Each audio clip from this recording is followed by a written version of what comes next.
ज्योतिष रतन केंद्र चैनल पर हमारे आप सभी प्रिय दर्शक गणों का बहुत बहुत हार्दिक स्वागत और अभिनंदन। प्रिय साथियों, मैं हूं आचार्य पंडित सर्वदानंद शर्मा। मेरी ओर से भी हमारे आप सभी प्रिय दर्शक गणों को एक बार फिर बहुत बहुत प्यार भरा नमस्कार। तो साथियों, आज भी हम आपके सम्मुख उपस्थित हो रहे हैं आपका अपना मासिक राशिफल लेकर के, जो कि फरवरी 2026 के लिए है। जी हाँ, मासिक राशिफल कहें या मंथली राशिफल, बात एक ही है। और ये इसके माध्यम से, यानी कि फरवरी 2026 के मंथली राशिफल के माध्यम से हम इस कार्यक्रम के दौरान ये जानने की कोशिश करेंगे आपके साथ कि आप जो हमारे वृषभ लगन राशि के जातक हैं, जिनका कि टॉरस असेंडेंट है, आपके लिए ये फरवरी 2026 कितने शुभ और कितने अशुभ परिणाम लेकर आ रहा है।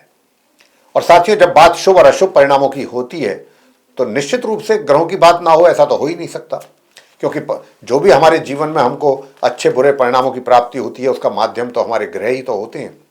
जैसी ग्रहों की स्थिति होगी, ग्रहों की स्थिति हमारे अनुकूल होगी तो अनुकूल परिणाम प्राप्त होंगे, ग्रहों की स्थिति प्रतिकूल होगी तो प्रतिकूल रिजल्ट्स मिलेंगे। हम आपको ग्रहों की स्थिति से भी अवगत कराते हैं कि भाई फरवरी 2026 में जो स्थिति रहने वाली है ग्रहों की, क्यों कराते हैं, उसके पीछे कारण एक ही है, उद्देश्य एक ही है हमारा, और कुछ नहीं है।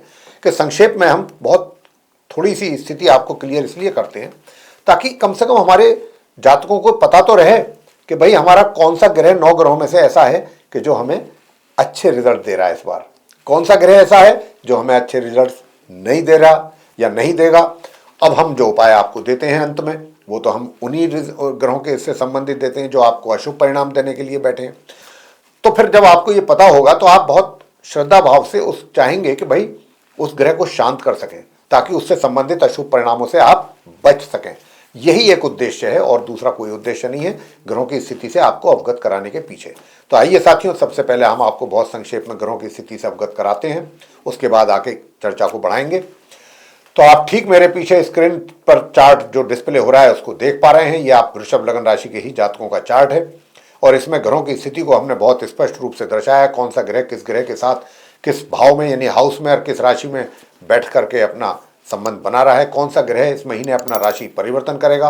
और ये भी हम आपको बता चुके हैं और बताते रहे हैं और बताते रहेंगे कि जब भी कोई बड़ा ग्रह अपना राशि परिवर्तन करता है उसके रिजल्ट्स उसके साथ साथ बदल जाते हैं। यानी कि जातकों के जीवन में ये जरूरी नहीं है कि अगर आज कोई ग्रह हमें अच्छे परिणाम दे रहा है तो वो आगे भी हमको अच्छे ही देगा। अगर उसका राशि परिवर्तन होता है, मान लीजिए वो कोई अपनी शत्रु राशि या नीच राशि में चला जाता है या अशुभ ग्रहों के प्रभाव में आता है तो निश्चित रूप से वो हमें अशुभ परिणाम देगा। तो ऐसी स्थिति में उसके लिए हम अलग से वीडियो आपके लिए बना के आप तक पहुंचाने की कोशिश रहती है राशि परिवर्तन को लेकर के, ताकि आपको हम बता सकें कि इस राशि परिवर्तन से ग्रह के आप सभी 12 लगन राशि के जातकों पर किस प्रकार के प्रभाव बनेंगे और उसका आपको लाभ मिलता रहे उस जानकारी का, इसलिए हम जरूर बनाते हैं वीडियो। तो साथियों, उसके भी विषय में बताएंगे कि कौन सा ग्रह अपना राशि परिवर्तन कर रहा है।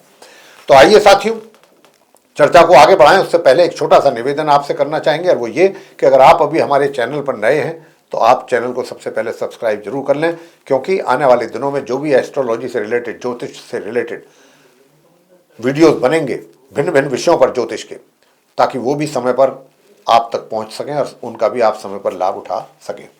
तो आइए साथियों, सबसे पहले बात करते हैं जहां पर 10 नंबर लिखा है आपके चार्ट में।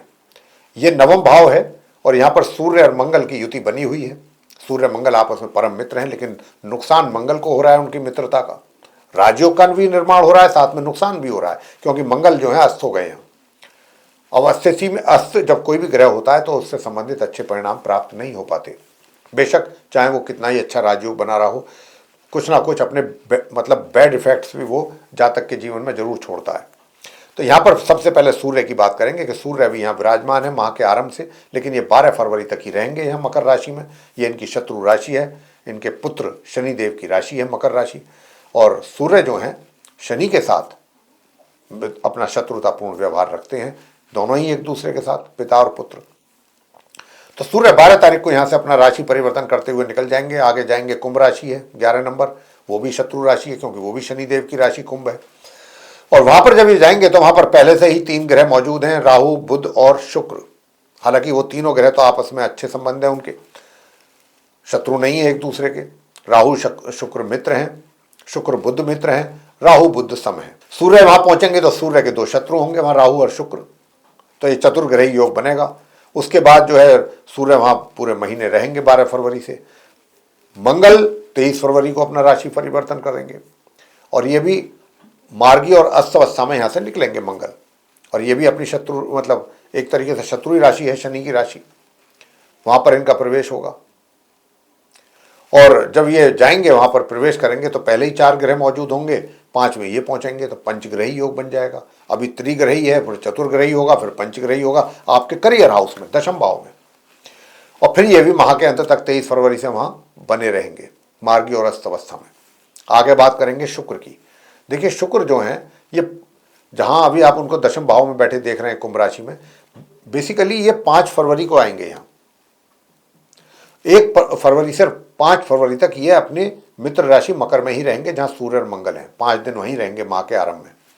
और ये 5 फरवरी को मार्गी और उदित अवस्था में आएंगे अपनी मित्र राशि से निकल करके मित्र राशि कुंभ में।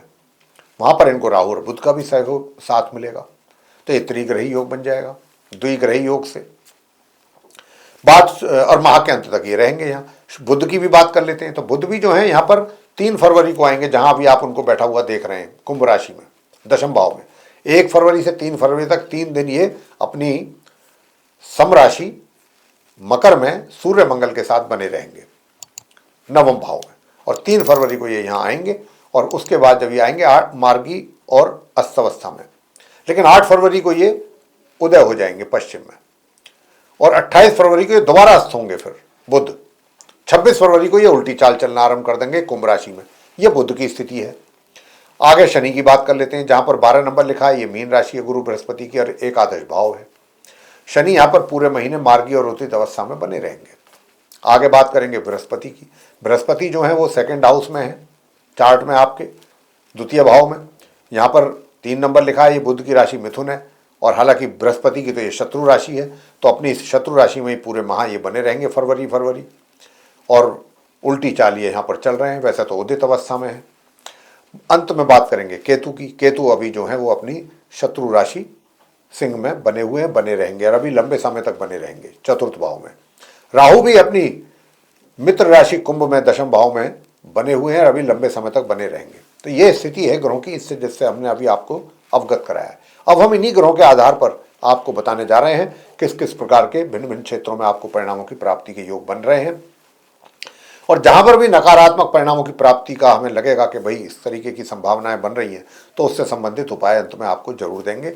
आप इस बात को मतलब ध्यान से इस कार्यक्रम को देखते रहिए, चर्चा को सुनते रहिए। तो सबसे पहले बात होगी आपके करियर को लेकर। साथियों देखिए, करियर में दोनों चीजें हैं, और आपके डे 1 से हैं, यानी कि फरवरी के पहली तारीख से ही, कि उधर तो आपको चैलेंजेस भी हैं आपके लिए पूरे महीने, कठिनाइयां भी हैं, इसमें दो रहा नहीं, लेकिन उन सभी चीजों का रिजल्ट आपको जो मिलेगा बहुत अच्छा मिलेगा। पहले तो बात यह, दूसरी बात यह कि जो भी कठिनाइयां और चैलेंजेस आपके लिए हैं वो आपके अच्छे परिणामों में परिवर्तित भी होंगे, यह बहुत बड़ी बात है। और दूसरी बात यह भी है कि आप उन चैलेंजेस को और कठिनाइयों को देख करके घबराएं ना, उनको फेस करें, क्योंकि मैं अभी कह चुका हूं कि ये आपकी कठिनाइयां और चैलेंजेस जो हैं पॉजिटिव रिजल्ट्स में कन्वर्ट भी होंगे। तो फिर क्या डरना है, क्या घबराना है, करिए मुकाबला, रिजल्ट्स आपके हैं, पॉजिटिव रिजल्ट्स हैं आपके लिए।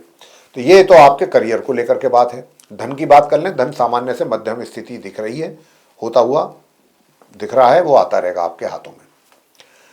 मित्रों के साथ भी संबंध सामान्य ही रहेंगे, मित्रों के साथ भी कोई ज़्यादा ऐसा नहीं है कि कोई बहुत आप उनके साथ कोई बहुत उनसे लाभ उठा पाएंगे, ऐसी भी स्थिति नहीं लगती। दूसरा इसके आगे कि भाई धन का संचय करने की स्थिति भी सामान्य ही दिख रही है। अब आगे बात करते हैं सुख सुविधाओं की। सुख सुविधाओं में आप वृषभ लगन राशि के जातकों के कुछ कमी भी दिख रही है, क्योंकि केतु यहाँ अपनी शत्रु राशि में बैठ करके आपके सुखों में कमी कर रहे हैं। अगर आप चाहते हैं कि आपको सुखों की भरपूर प्राप्ति हो तो फिर उपाय भी आपको देंगे, वो आप जरूर करें।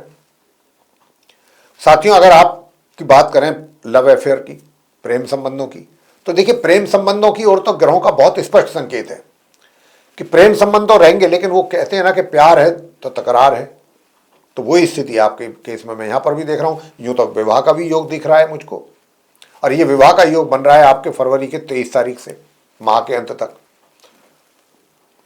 इसमें अगर आप विवाह की कोशिश करते हैं तो उलझने तो बहुत हैं, परेशानियां तो बहुत हैं, ऑब्स्टेकल्स तो काफ़ी फेस करनी पड़ेंगी, लेकिन अगर आप बिल्कुल ही अडिग रहे तो आपको सफलता भी अंततः गोतवा मिलने की संभावना है। उपाय हम आपको देंगे, वो कर जरूर कीजिएगा। अब बात करते हैं कि जो विवाहित लोग हैं, जो मैरिड पर्सन्स हैं, मैरिड लोगों के भी मैरिड लाइफ में थोड़ा सुखों में कमी है। यानी कि मैं अगर एक सेंटेंस में बोलूं तो मैं यही कहूंगा कि सामान्य तौर पे आपको रिजल्ट्स मिलेंगे अपनी मैरिड लाइफ में, या उससे थोड़ा नीचे भी जा सकते हैं। अगर आप पार्टनरशिप में काम कर रहे हैं तो वहां पर भी कुछ इसी प्रकार की संभावनाएं हैं, बहुत ही सामान्य रिजल्ट्स या उससे नीचे। थोड़ा सजग और सावधान रहने की आवश्यकता है अपने पार्टनर के साथ जब आप काम कर रहे हैं। बिल्कुल ब्लाइंड फेथ करके ना करें आप कार्य, थोड़ा सा अपना आंखें खुली करके रख करके करें। आगे बात करते हैं कि देखिए परिवार की लेकर के परिजनों के साथ भी संबंध अच्छे रहेंगे, मगर बुजुर्गों का प्यार आशीर्वाद आपके ऊपर बेइंतहा रहेगा। अगर आपके घर में बुजुर्ग हैं, उनके साथ आप रहते हैं, उनसे तो आपको लाभ भी मिलेगा, आप लाभ भी ले पाएंगे। आगे बात करते हैं कि भाई शिक्षा को लेकर के, शिक्षा कैसी रहेगी। शिक्षा को लेकर के तो मैं आपसे बता दूं कि जो नॉर्मल एजुकेशन लेने वाले स्टूडेंट्स हैं उनको अपनी पढ़ाई में दिक्कतों का, परेशानियों का सामना करना पड़ सकता है, इसकी उम्मीदें काफ़ी हैं। लिहाजा आप अपनी पढ़ाई को लेकर के सजग और सावधान रहें, अधिक फोकस करें अपनी पढ़ाई पे। और जो हायर स्टडीज़ करने वाले स्टूडेंट्स हैं वे माह के आरंभ से लेकर 23 तारीख तक काफ़ी कुछ अच्छे बेहतर परिणाम प्राप्त कर सकते हैं, बल्कि 12 फरवरी तक तो कुछ ऐसा भी योग है आपके लिए कि आपको कुछ अचीवमेंट वगैरह, आपका कुछ स्पेशल अचीवमेंट भी हो, उसके लिए आपको कोई अवार्ड वगैरह भी मिल सकता है, कुछ ऐसी स्थिति भी है। और भाग्य का भी साथ आपको मिलेगा विशेष रूप से 12 फरवरी तक, तो यानी कि माह का मध्य हो गया आप वृषभ लगन राशि के जातकों को। बात कर लेते हैं संतान के द्वारा। संतान को काफ़ी मतलब कठिन परिश्रम करने की आवश्यकता रहेगी, तभी कुछ बात बनेगी। अगर आप कठिन परिश्रम करेंगे तो ही कुछ स्थिति बेहतर होगी, अन्यथा नहीं। और स्वास्थ्य की अगर मैं बात करूं तो स्वास्थ्य भी आपका नरम गरम ही रहेगा, उसका ध्यान आपको रखना है, अपने खान पीन का भी, स्वास्थ्य का भी। तो साथियों, अब उपाय क्या किए जाएं? उपाय ये किए जाएं, सबसे पहला उपाय हनुमान चालीसा का पाठ किया जाए संध्या के समय नियमित रूप से पूरे महीने। हनुमान चालीसा करें, हनुमान बाहुक करें, स्वास्थ्य भी अच्छा होगा। बजरंग बाण जरूर करें, पूरा ही करें, मतलब हनुमान चालीसा, हनुमान बाहुक, बजरंग बाण नियमित रूप से करें। हनुमान जी की जितनी भक्ति करेंगे उतने ही आपके कष्ट दूर होंगे। और सफ़ेद चंदन का तिलक लगा करके घर से निकलें, और बुधवार के दिन गणपति जी के श्री चरणों में आप पान के पत्ते पर 2 मोदक या लड्डू मोतीचूर के रख करके भोग लगाएं, आरती कर लें गणपति जी की। बस इतना करें, सारे कष्ट दूर। तो साथियों, ये था वृषभ लगन राशि के जातकों का मंथली राशिफल फरवरी 2026 का। आपको अगर ये वीडियो पसंद आया तो इसको लाइक जरूर कर लें, और अगर अभी तक आपने हमारा चैनल सब्सक्राइब नहीं किया है साथियों, तो चैनल को भी सब्सक्राइब जरूर कर लें। अधिक से अधिक मात्रा में वीडियो शेयर करें ताकि दूसरे लोग भी इस जानकारी का लाभ उठा सकें। और अगर आप चाहते हैं कि आने वाले दिनों में जो भी वीडियोस हमारे एस्ट्रोलॉजी से रिलेटेड डिफरेंट टॉपिक्स पे बनेंगे वे सब आप तक पहुंच पाएँ, उनका भी आपको समय पर लाभ मिल सके, तो बेल आइकन प्रेस करना ना भूलिए। इसी के साथ साथियों, अब इस कार्यक्रम को यहाँ समाप्त करने की आप सभी अपने दर्शक गणों से इजाज़त चाहेंगे। आप सभी का सहृदय बहुत बहुत धन्यवाद। जय माता दी।